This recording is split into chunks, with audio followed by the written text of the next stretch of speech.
Привет, дорогие подписчики, с вами вновь Юлиан. Ну что, давайте поздравим с Новым годом!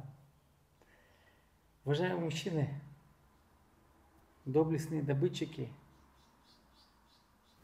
защитники семьи, вас поздравляю в год четвертакового года дракона, быть драконами, сильными драконами на самом деле.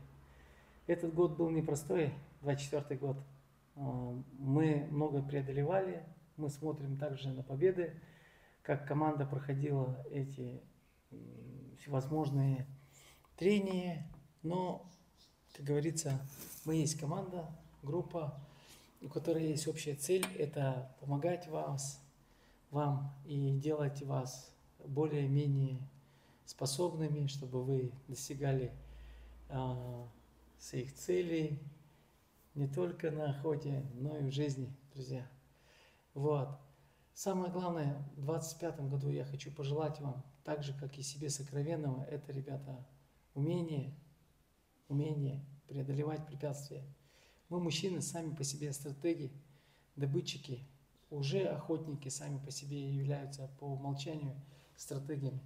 И я хочу, чтобы у вас было самое главное, ребята, здоровье у мужчин. А здоровье у нас от чего? Правильно, от расположения духа. Чтобы настроение было, мы питаем настроение в своем увлечении, в своем хобби, выходим на пространство, в природу, получаем отдушину, приходим и работаем. И на основе вот этих побед мы можем много-много-много преодолевать в разных отраслях своей жизни. Еще раз, ребята, крепко обнимаем. Я хочу от лица основателей Кудснайпер еще раз обнять вас и поблагодарить за то, что вы были с нами в этом году и поддерживали нас всеми своими намерениями, и мы будем становиться лучше. Всего самого наилучшего. До скорой встречи. Увидимся в 2025 году.